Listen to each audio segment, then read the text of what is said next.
দাপটে পাপটে কিছু না, মানুষ ওনাকে চায় না, কিন্তু উনি গায়ে পড়ে মানে জনপ্রিয়তা দেখাতে চায়, গায়ে পড়ে নেতা সাজতে চায়। তো মানুষ এগুলো পছন্দ করে না। ঘন ঘন জায়গা পাল্টাবে, একবার কংগ্রেস, একবার তৃণমূল, একবার সিপিএম, এসব করে বেড়াবে।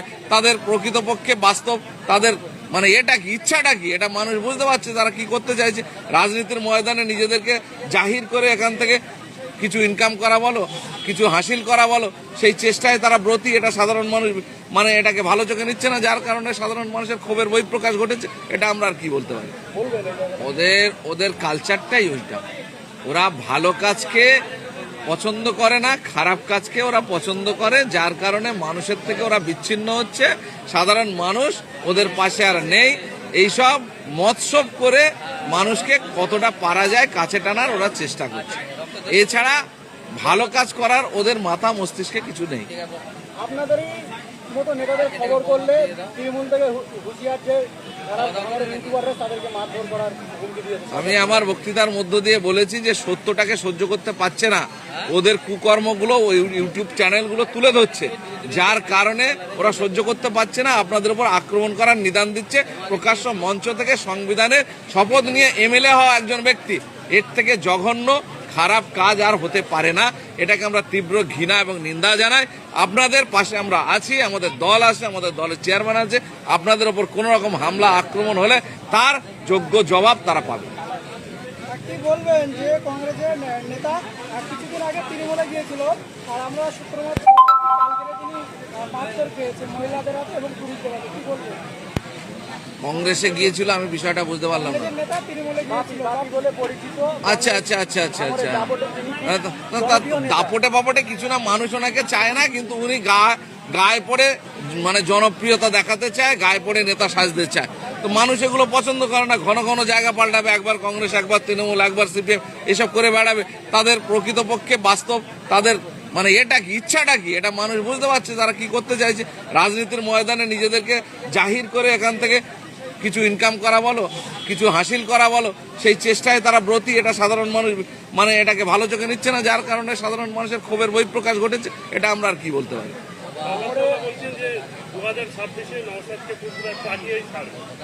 নওশাদ তো ফুরফুরায় ডেলি যায়, আলাদা করে পাঠানোর কি আছে? তার বাড়ি সেখানে, তার জন্মভূমি সেখানে।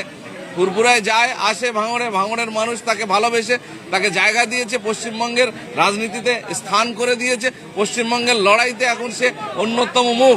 আমার তো মনে হয় মুখ্যমন্ত্রী থেকেও তার জনপ্রিয়তা এই মুহূর্তে বেশি, যার কারণে তৃণমূলের নেতারা সহ্য করতে পারছেন না, যার কারণে এসব আল ফাল বকে বেড়াচ্ছে। এইসব বকুনিতে খুব বেশি লাভ হবে না। ভাঙড়ের মানুষ এসব কথায় গুরুত্ব দেয় না, পাত্তা দেয় না।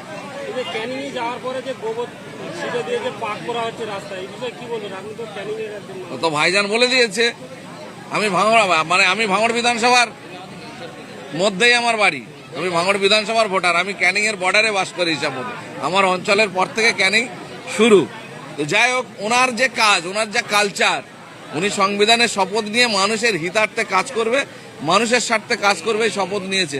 এখন ওনার সমকক্ষ আর একজন এমএলএ তানার এলাকাতে গেলে তিনি গোবর জল চড়াচ্ছেন। তানার কালচার, তানার দিদিমণি, তানার দল এই শিক্ষা দেয়, সেই কারণে এসব করেছেন। এটা মানুষ ভালো চোখে নিচ্ছে কি না নিচ্ছে উনি বুঝতে পারবেন। এরপরে আবার ক্যানিংয়ে যাওয়া হবে, আমাদের প্রিয় বিধায়ক আবার যাওয়ার প্ল্যান পরিকল্পনা করেছে। ওরা সারা জীবন গোবর আর জল নিয়ে পড়ে থাকুক, আমরা মানুষের ভালোবাসার জায়গা আরো বেশি বাড়াবো।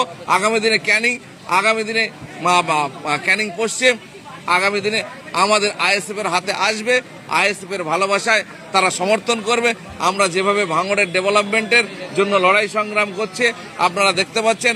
এমএলএ নওশাদ সিদ্দিকী যদি না হতেন, ভাঙড় নিয়ে এত মাথা ব্যথা মুখ্যমন্ত্রীও থাকতো না, আর ভাঙড় নিয়ে তৃণমূল দলেরও এত মাথা ব্যথা থাকতো না, এত ডেভেলপমেন্টের কথাও ভাবনা চিন্তায় আসতো না। সেই কারণে এটাকে আমরা আরো বাড়াবো। আগামী দিনে আরো সিট বাড়বে। মানুষের ভালোবাসায় আমরা সেই জায়গা দখল করব। মানুষ আমাদের পাশে আছে, আমাদের সঙ্গে আছে, আমাদের ভালোবাসা দিন দিন বাড়ছে। ওরা এটাকে দেখছে আর জ্বলছে, আর কি বলবে বুঝে পাচ্ছে না, ভুলভাল বকা শুরু করে দিচ্ছে। অনেকগুলো কর্মসূচি আছে, এক্ষুনি বলে দিলে তো আবার প্রবলেম আছে। ওরা সাধারণ মানুষের হুমকি, অত্যাচার, আমাদের অনেক সাংবাদিক বন্ধু আছে যারা সেদিনে নওশাদ ভাইয়ের ওই প্রোগ্রাম কভারেজ করার জন্য যেতে চেয়েছিল, তাদেরকে অত্যাচার করা হয়েছে। তাদের মানে মাইক কেড়ে নেওয়া হয়েছে, কারো মোবাইল কেড়ে নেওয়া হয়েছে, কারো বুম কেড়ে নেওয়া হয়েছে, নিয়ে রাস্তা উল্টো পথে ফেরত দেওয়া হয়েছে। সুতরাং আমরা আগাম জানাবো না, আমরা ঠিক আগের মুহূর্তে প্রোগ্রামের আগে আপনারা জানতে পারবেন কি কি পরিকল্পনা আছে। তবে 1 থেকে 1.5 মাসের মধ্যে ক্যানিং পূর্ব এবং ক্যানিং পশ্চিমে বিশাল চমক আছে, আপনারা দেখতে পাবেন, সেটা আপনারা প্রচার করবেন। এভাবে মারা হয়েছে, সে মারার কোনো তুলনা নেই, সে মারার কোনো দাম নেই। একটা লোক ওকে ঠেকাতে যায়নি।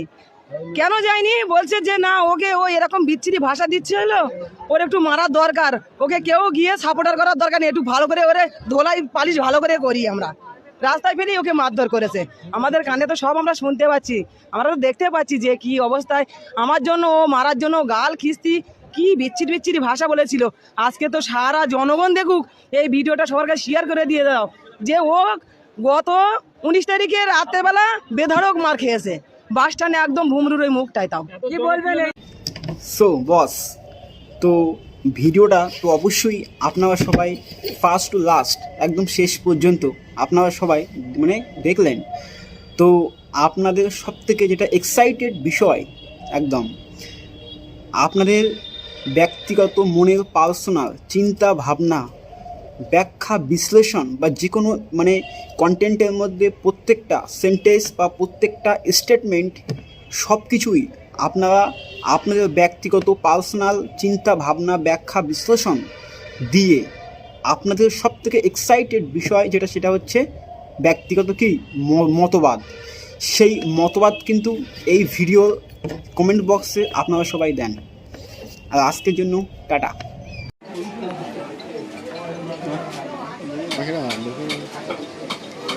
চা দেন না আমার তবে? হ্যাঁ দুটো দেন। দাম দাম কত করে? দাম 10 টাকা তো দেন। 10 20 30 টাকা 10-এর মালই দাও। গাইস দেখতে পাচ্ছি এখন 10 টাকা আমি দুটো চা নিয়েছি এই ভাইয়ের দোকান থেকে। ভাই এটা জলের বোতল দাও তো। কতটা? ছোটটা দাও। 10 টাকা সেটা করে দাও। হ্যাঁ আমি নিচ্ছি। এটা ক্যাম্পা দিও। এটা ক্যাম্পা দিও। ক্যাম্পা কতটা? 20 দাও यार। তো ফাইনালি দেখতে পাচ্ছ 10 টাকার চা 2 পিস নিয়েছি আমি আর আমার ভাই এসে খাবো। একটা সিগারেট দাও। কি সিগারেট? টাকা সিগারেট দাও, একটা আমি দিয়ে দেব। 4 টাকা।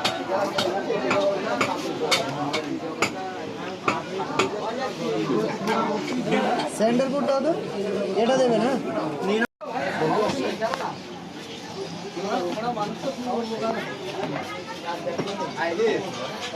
জাস্ট গাইস দেখো, জাস্ট সত্যি মাইন্ড ব্লোয়িং, কিন্তু খুব সুন্দর আর দেখতে জাস্ট আউটস্ট্যান্ডিং লাগছে, সত্যি খুবই সুন্দর এগুলো। আর মাত্র 10 টাকার মধ্যে কিন্তু এগুলো আপনার দাম 10-20-এর মধ্যে এতটা কিন্তু জাস্ট বেস্ট, সত্যি বলছি খুবই সুন্দর। আর এই হচ্ছে আপনার স্টেশনের গায়ে কিন্তু এখানে আমাদের শপ আছে, ঠিক আছে। তা ভাই বলছি